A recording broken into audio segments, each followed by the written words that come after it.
Australian primary producers are calling into question some aspects of the safeguard mechanism changes proposed by the Albanese government. They're worried a reliance on offsets could erode the mechanism's integrity and Australia's net zero commitment. Joining us live now is Peter Holding, a farmer and liaison with Farmers for Climate Action. Peter, thank you for your time this morning. Firstly, what's your take on the changes and what are your main concerns? I guess on balance, we're pretty positive about it.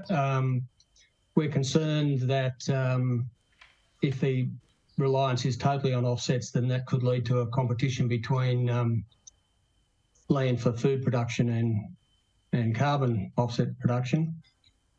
And also, I guess it does indicate, because of the 75% cap, that carbon price is likely to go up significantly from the $30 it is now. So that's a concern. But I guess on the other side of it, it also includes the possibility for companies to become energy independent and have their own storage and clean energy supply to cut their emissions. So, you know, that would dramatically help us move to the commitment that the Labor Party made. So pretty pleased with that. So yeah, it's a bit of plus, a bit of minus, but on the whole, see it as a good step forward. Okay, so what implications could this have for food production? Well, if it isn't properly controlled, and that was the issue with some of the integrity methods that was discussed yesterday with the Chubb report, but if there isn't control over this and the price of carbon gets reasonably high, it'll compete with some of the other industries that are currently being used for land.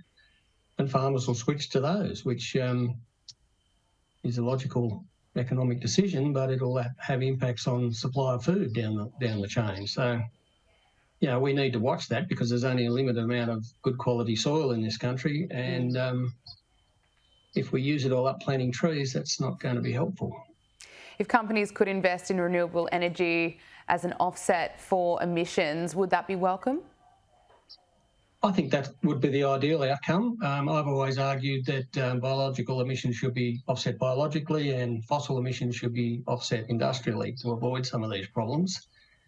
If companies did that, they would then probably give themselves a future becoming energy production companies as well as whatever they do now, and would cut their emissions. They wouldn't have to meet, they'd be compliant with the safeguard mechanism. I think it could work for everybody's favour. And the government has put some money into this. I'm not sure exactly how much, but I thought they said $600 million to assist with the transition. So is that enough? It's a pretty good.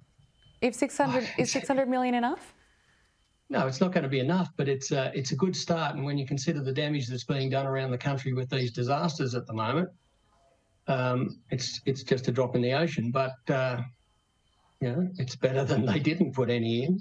So we'll yet to see where it goes. I mean, I think from a farming point of view, one of the big transitions that's going to have to happen is how we transition our machinery and our diesel use on farm. I hope the government is as generous as they are with the larger companies, with smaller farmers, to help them at transition, because that's going to be a very complicated process. How much support do you think farmers should get in making that transition?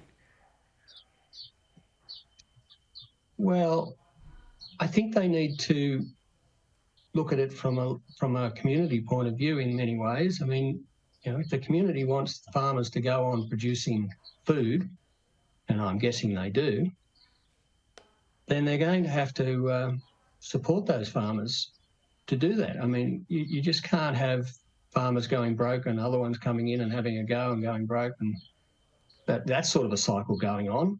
So, most good size or average size cropping farms would have over $1 million, probably $2 or $3 million in machinery or more. Transitioning that is not going to be any simple problem.